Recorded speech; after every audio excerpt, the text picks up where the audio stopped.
પણ ભગવત કથા હોય, ભાગવત હોય, દેવી ભાગવત હોય, શિવપુરાણ હોય, રામકથા હોય, કોઈ પણ સદગ્રંથની કથા.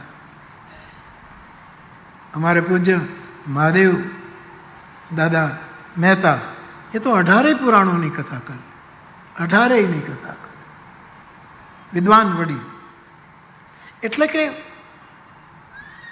જે કોઈ કથા હોય, કથામાં ખૂબ લોકો શ્રવણ કરે.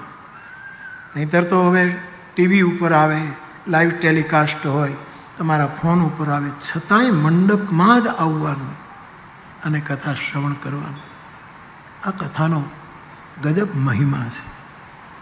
એવી કથા તુલસીદાસજીએ રામચરિતમાનસના નામે લખી. આમ તો આદિકવિ વાલ્મીકી છે જેમણે રામાયણ લખ્યું, પણ એના પહેલાં પણ શિવજી અનાદિ કવિ છે એવું સંતો બોલ્યા છે.